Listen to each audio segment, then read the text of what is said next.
there's so much going on with these animals that it's hard to catch everything on camera. And like, even if you have to do it by yourself or somebody getting in, making sure they get the right angle, like, I don't think a lot of people can really see how much work we put into the videography. Howdy, folks. Brian Kusko here at Redline Report, and today we're going to sit down with my buddy Adler Romero. And Adler has a journey in the reptile industry where he has become a professional, and we're going to talk about how that came about and how he does it without breeding animals.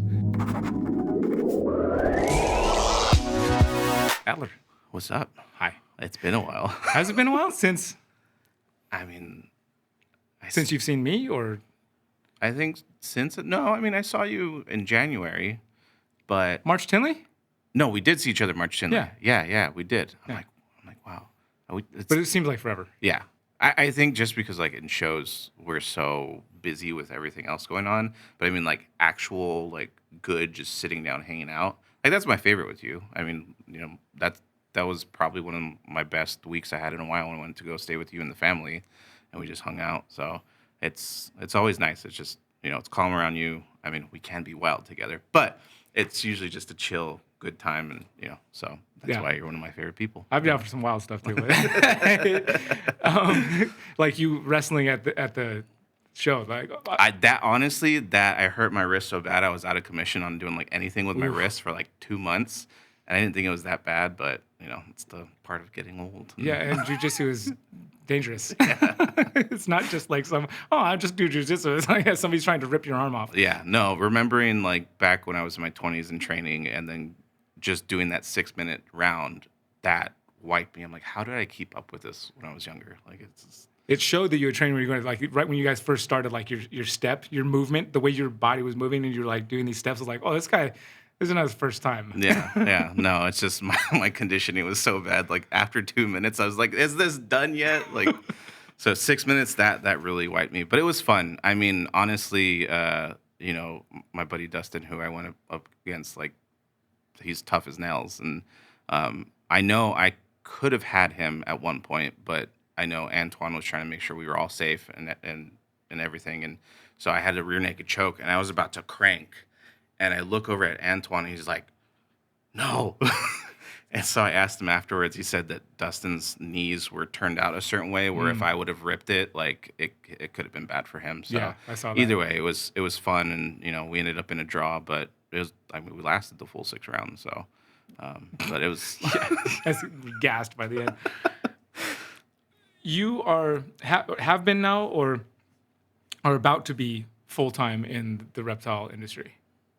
I full-time already since I got laid off last year. Like, I've been freelancing, and then I worked part-time at the local pet shop for a little bit. But after I got laid off and at the end of 2022, like I was like, I'm figuring out how to do it. But now coming into September, I will be full-time at like an industry company and being under there. So I'll be working with Paul over at Custom Reptile Habitats. So I'm their new multimedia manager, and that's going to be fun. I mean, it's been great so far with him. It's very easygoing. He's a great boss, takes care of the team over there, and I'm just looking forward to the stuff that we'll be able to do together. So it's going to be exciting. I've only met him briefly, but he seemed like a pretty chill guy, like you said. Yeah, laid back, and it's pretty. Those Australians, man.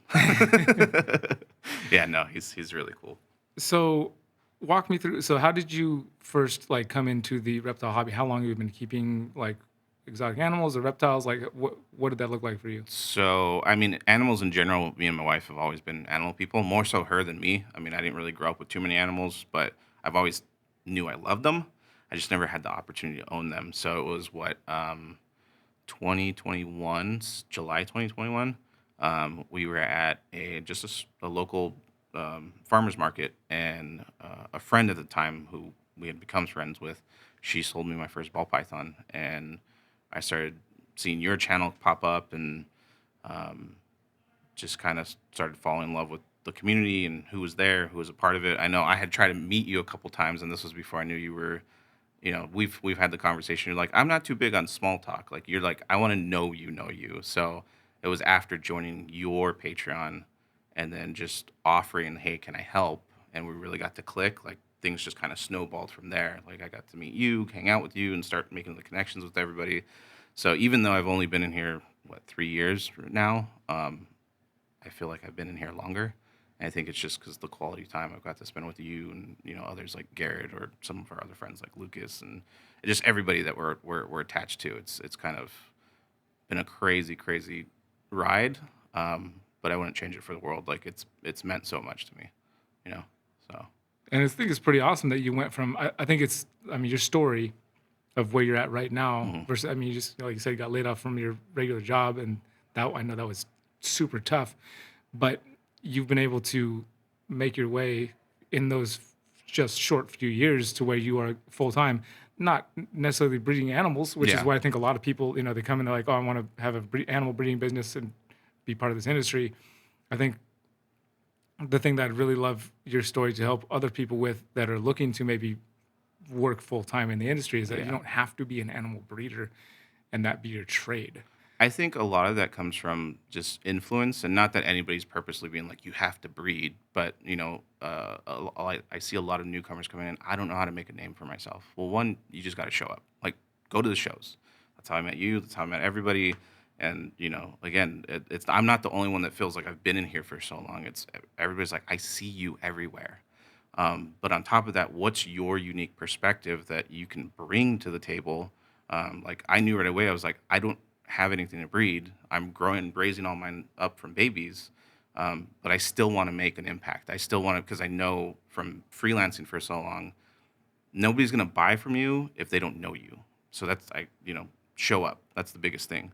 But two, be humble, be grateful for the connections that you have, and everything will work out the way you know the universe God intends it to be. And um, yeah, it's pretty crazy. I think I answered that correctly. Yeah, you. I kind of started spacing there at the end, trying to get other thoughts of Yes, our brains are very similar.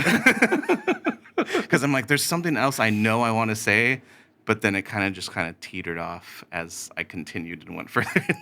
That's So, exactly. I can commiserate with you on that 100%.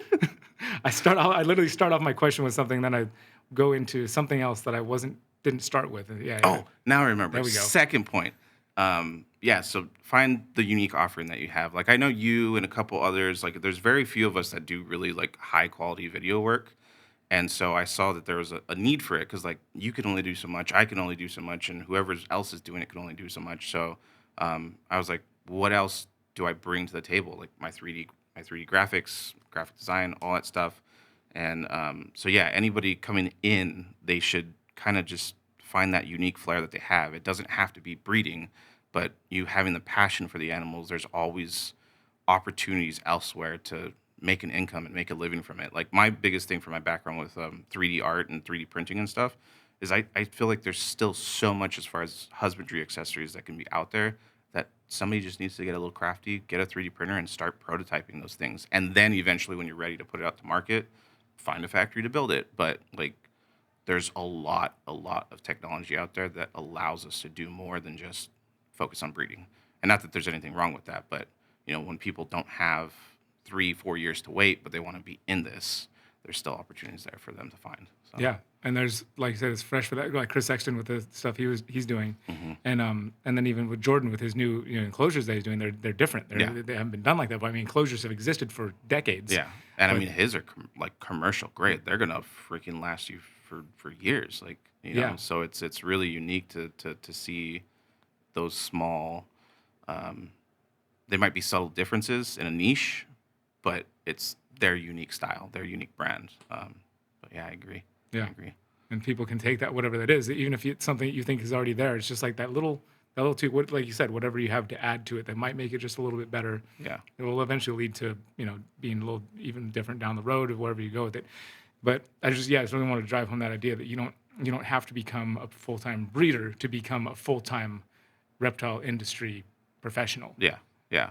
And I mean, honestly, the making the decision to pull back because I mean, you knew I wanted to breed for a while, coming into it, but kind of just seeing having to breed on scale and what it takes away. It's something that I didn't want to chase because I enjoy my animals. Like we name all of our animals, we work with them all the time. Like I have Lucoa down here that's going to Ryan, but that's a decision that I had to make. But at least now I know she's going to a good home. Like that stuff matters to me, and I know when we do breed, it's gonna be very hard for me to let go. But we're gonna, thoroughly vet whoever gets our animals, just because like these are family members, and I know you feel that way about a lot of your snakes too. And it's hard, but that's why I didn't want to make that like my bread and butter, because I still get to enjoy the animals and like provide them, as much as I can, and not have to worry about getting too big too fast. So I'm Yeah. just take my time. Well, speaking of that, can we check that animal out? Yeah, I got her taped up a little bit, so let me. Oh, my bad. She should be empty, so there shouldn't be any. We won't have wet table spots for the rest of the episode. Yeah. I'll hold her tail over here. Awesome. But- I used to always, when I first started doing these, I would only do them at the shows, and I would only do them with people who were vending. Was like the way I first did when it was Triple B TV and before it was Redline Report. Even after it became, even when it was still Triple B TV, I didn't like require people to bring animals anymore. That's what I did a lot. It's like bring over 2 or 3 animals that you're vending with, Yeah. and then we'll show them. So it's cool, always cool to get an animal back on the table. It kind of takes me back. Yeah. But it was also a little bit of a it was tough to have an animal and like get that filmed by myself. Sometimes Riley would come and film macro shots for me from the side. And get some cool shots of the animals that we got. I mean, it's so hard because like even though like a shot like this, like there's so much going on with these animals that it's hard to catch everything on camera. And like even if you have to do it by yourself or somebody getting in, making sure they get the right angle, like I don't think a lot of people can really see how much work we put into the videography, or at least the behind the scenes, because it is a lot. Like finding the right shots, going through the editing of all the footage and stuff, and finding the right angles to kind of add to tell the story that we're trying to establish. It's really is a craft. I know for some of us it comes easy, but there's those days where like it's not coming out the way that I wanted. Like, what the heck's going on?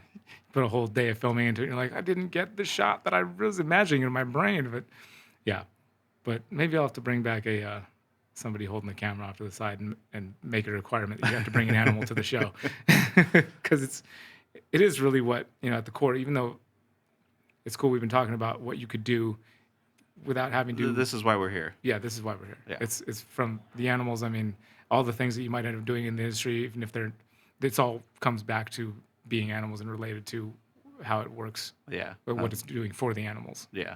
Yeah, for sure. Bob was just popping his head over there. Okay. Yeah, Bob's next. but yeah, no, this is Lucoa. So she's been my dwarf free tick since 21, or was it 22? 22.